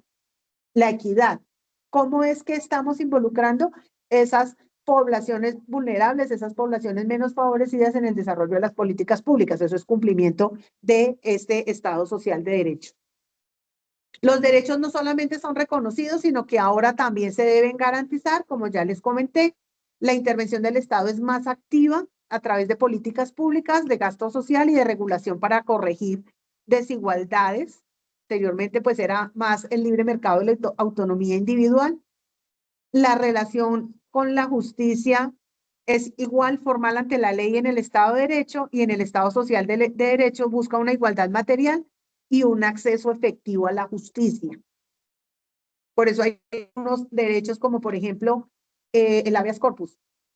¿Sí? Entonces, no me pueden detener más de 36 horas si no me han determinado claramente cuál es la razón por la cual me están deteniendo. Eso me da un acceso efectivo a la justicia. ¿Qué ejemplos tenemos del Estado de Derecho? Pues las normas de procedimiento, seguridad jurídica y estructura del poder público. Y en el Estado Social de Derecho, pues, ¿qué tenemos hoy día? Programas como salud pública subsidiada, educación pública, pensiones solidarias. Las tutelas son más, digamos que, elementos del Estado Social de Derecho. Instituciones claves que tenemos en el Estado de Derecho, la Corte Suprema de Justicia y el Consejo del Estado. Y en el Estado Social de Derecho, adicional a estas dos que ya nombré, está la Corte Constitucional, la Defensoría del Pueblo y unas instituciones no como entidades, sino como instrumentos, como son la acción de tutela, entre otros. El principio fundamental en el Estado de Derecho es la legalidad, y en el Estado Social de Derecho es la dignidad humana y la justicia social. Entonces, sí hay un paso más. ¿sí? El habernos pasado a un Estado social de derecho, pues lleva a que Colombia como nación va a asumir, o como Estado más bien, va a asumir una serie de elementos adicionales a las que estaban solamente contempladas como Estado de derecho. Es un complemento. ¿Qué otra cosa nos dice este artículo primero? Que es una república unitaria, es decir, que existe un solo centro de poder político y legislativo, que el poder soberano reside en el gobierno central, pero que reconoce la autonomía en las entidades territoriales. ¿Cuáles son las entidades territoriales? Los departamentos, los distritos, los municipios. Y dentro de esas entidades territoriales, pues hay una serie de instituciones, ¿cierto? Que son de orden departamental o de orden municipal. Por ejemplo, las ESE, las entidades de salud, ¿cierto? Los hospitales, pues. Entonces, hay unos que son de orden departamental, hay otros que son de orden municipal. Y como tal, no es que no dependan del gobierno, sino que dependen más de la entidad territorial a la cual pertenece, ¿sí? También tenemos aquí que hay una combinación del gobierno central con un modelo de descentralización administrativa y la autonomía relativa que le permite a esas gobernaciones actuar sin perder su unidad con el Estado. Entonces, aquí un ejemplo muy claro de este proceso de cómo llevamos, digamos que el recurso hacia territorio es a través, por ejemplo, del Sistema General de Participaciones y del Sistema General de Regalías. Entonces, el recurso, la nación dispone ese recurso para territorio y llega a cada uno según las condiciones de esos territorios. Entonces, digamos que, ¿a qué me refiero con las condiciones? Pues los municipios están categorizados. No es lo mismo un municipio de categoría 1, categoría 3 a uno de categoría 6. Probablemente uno de categoría 6 tiene menos recursos y puede tener más necesidades. Entonces, en un momento determinado, aquí implica cómo es que aplicamos ese principio de solidaridad y cómo vamos más a ayudar a esos municipios pequeños o esos de categoría 6. Entonces, el Sistema General de Participaciones muchas veces para estos municipios es prácticamente su fuente de financiación. Ellos pueda que no tengan recursos propios a través de los cuales puedan desarrollar sus programas y todo lo hagan a través de esas transferencias de la nación. Pero, por ejemplo, en el caso de Bogotá, pues Bogotá tiene una sólida estructura económica, unos recursos propios que son sólidos y de pronto no va a depender tanto del Sistema General de Participaciones, aunque también recibe recursos, pues, en virtud a la igualdad con que se tratan todas las entidades territoriales. ¿Qué nos implica? Que hay una unidad de soberanía, que hay una legislación nacional, no como en los estados federados, donde cada federación puede tener sus propias normas, ¿sí? En este caso, nosotros tenemos una legislación nacional que aplica tanto al nivel central como en el nivel territorial. Una descentralización administrativa que, como vamos a ver, puede ser o por servicios o por funciones. Tenemos una autonomía territorial relativa, donde pues los departamentos, municipios y distritos tienen autonomía para gestionar sus intereses, pero siempre en el marco de la Constitución y de la ley. No hay una soberanía subnacional, pues a diferencia del Estado federal, y tenemos una uniformidad institucional. Es decir, que todas las instituciones estatales tienen una estructura común en todo el país que se adapten localmente, ¿sí? ¿Esto qué significa? Que, digamos, nosotros hoy día tenemos una ley, la 489, que nos define la identificación de las entidades públicas a través de los sectores, ¿cierto? Que no necesariamente los sectores económicos del gobierno son los mismos sectores que tenemos en Contraloría, pero pues más o menos por especialidad concuerdan. Así como tenemos esos sectores a nivel nacional, esos mismos sectores los llevamos a nivel local. Entonces, hay un sector salud, un sector educación, hay un sector de Hacienda. A nivel local también hay una Secretaría de Hacienda, hay una Secretaría de Salud, hay una Secretaría de Educación. Entonces, mantenemos esa uniformidad institucional. Lo que hacemos a nivel, digamos que grande, aquí central, luego lo desplegamos a nivel pequeño en el nivel local o territorial. El principio propio de la República Unitaria es la centralización política y la descentralización administrativa. Y aquí viene un punto, digamos que muy importante que debemos conocer y es si es lo mismo desconcentración, delegación o descentralización. Y vamos a mirar que esas son tres figuras diferentes que corresponden a la forma como se ejerce la función administrativa. Entonces, ¿qué es la función administrativa? El conjunto de tareas desempeñadas por las autoridades públicas y algunos particulares autorizados por el Estado que hacen parte de la rama ejecutiva o administrativa del poder público. Se desarrolla mediante esas tres herramientas: desconcentración, delegación y descentralización. ¿Dónde encuentran ustedes los principios de la función administrativa? Artículo 209, yo sé que este se lo saben casi que de memoria, porque es uno de las fuentes de criterio y es uno de los criterios que uno más utiliza en el desarrollo de sus auditorías, ¿cierto? Entonces uno dice, ¿cuáles son esos principios? Entonces, el artículo 209 nos dice, la función administrativa está al servicio, son los principios de la función pública. La función administrativa está al servicio de los intereses generales y se desarrolla con fundamento en los principios de igualdad, moralidad, eficacia, economía, celeridad, imparcialidad y publicidad mediante la descentralización, la delegación y la desconcentración de funciones. Entonces, muchas veces uno dice, oiga, pero esos no son los mismos principios de la gestión fiscal. Sí y no, hay unos que concuerdan. Pero, por ejemplo, publicidad no es un principio de la gestión fiscal, pero nosotros sí lo aplicamos porque es un principio de la función pública y es un principio de la función administrativa. La celeridad. Se supone que todos los procesos deben dar con la mayor celeridad posible, ¿sí? En el menor tiempo, porque es para atender una necesidad de la población. Y si es para atender una necesidad, pues la necesidad, la idea es que sea satisfecha en el menor tiempo posible. Y por eso luego vamos a ver que está en el artículo 2, el cumplimiento de los fines esenciales del Estado y que todo debe apuntar a ese cumplimiento. Entonces, en desarrollo de esto, pues esas tres palabras claves: desconcentración, delegación y descentralización. Pregunta: ¿la Contraloría General de la República es descentralizada o es desconcentrada? A ver si contestan por el chat.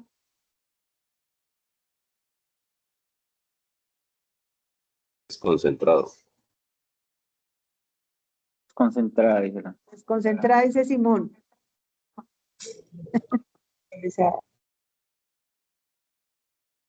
Desconcentrada, dice Margarita, desconcentrada, dice Marta, Diana, Henry y Rosa María. Ok, perfecto. Nosotros somos desconcentrados, no descentralizados. Y una de las formas es, o de identificar frente a qué figura estamos, es analizando la función y la responsabilidad. Cuando yo estoy en una delegación, ¿qué significa? Que yo entrego la función, pero no entrego la responsabilidad. Estoy delegando la tarea, pero igual sigo respondiendo, ¿cierto? Ahí estoy aplicando la delegación. Pues aquí, ¿qué es la delegación? Asignación del poder de decisión a una persona o a una entidad que está ubicada en un nivel jerárquico inferior. Entonces, yo delego. ¿Listo? Entrego la función, pero no entrego la responsabilidad. En la descentralización, ¿yo qué hago? Le doy la función y le doy la responsabilidad. ¿Sí? Entonces, ahí sí ya me estoy despojando de todo. Entonces, aquí, ¿qué nos dice la descentralización? Es la transferencia de competencias, funciones y recursos de una escala jerárquica superior a una inferior. Aquí, por eso, esa es la clave. Función y responsabilidad. En la desconcentración, ¿qué significa? Que yo delego un pedacito de la función, pero también, perdón, entrego un pedacito de la función y también entrego un pedacito de la responsabilidad. Pero a quien le estoy, o ese desconcentrado, no se manda solo, ¿sí? Entonces, en ese sentido, nosotros, porque somos desconcentrados, porque nuestras gerencias departamentales, ¿qué son? la Contraloría en territorio. ¿Sí? El gerente departamental representa al Contralor General en su jurisdicción, pero hay decisiones que él no puede tomar. Y hay decisiones que él no puede asumir. Entonces, en un momento determinado, si yo estoy, por ejemplo, en el ejercicio de un proceso auditor, allá hago la tarea, allá desarrollo la función, pero ¿quién libera el informe? Un contralor delegado intersectorial. ¿Por qué? Porque sigue aquí la responsabilidad como tal de esa tarea. ¿Sí me estoy haciendo entender? Entonces, en un momento determinado, cuando yo soy desconcentrado, delego un pedacito de la función y entrego un pedacito de la responsabilidad. ¿Qué puede hacer el gerente departamental, digamos que en acción propia? ¿O qué puede hacer la gerencia departamental? Por ejemplo, atender una denuncia y emitir una respuesta de fondo para la denuncia.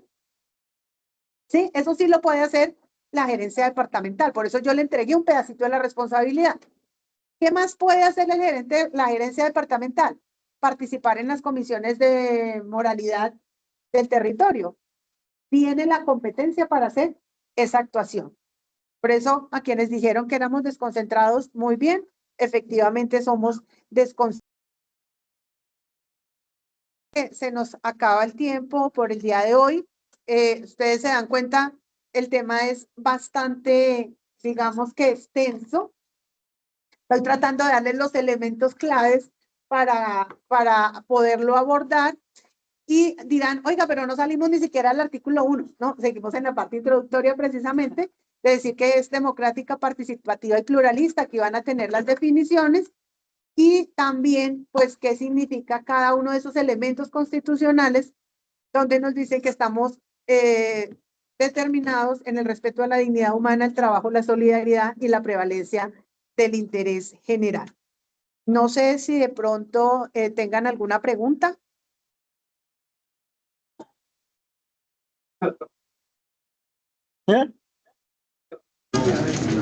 Doctora, le quería pedir el favor que las diapositivas nos la haga llevar hoy para ir repasando. Sí, señor. Yo les dejo el material con Sebastián o hemos dicho desde OTC se los van a repetir. Gracias, mil gracias. Cualquier Excelente pregunta que capacitación. tengan, Muy amable. con muchísimo gusto. Sí, yo tengo una preguntita. Me tocó salirme como 10 o 20 minuticos y quisiera volver a repetir la sesión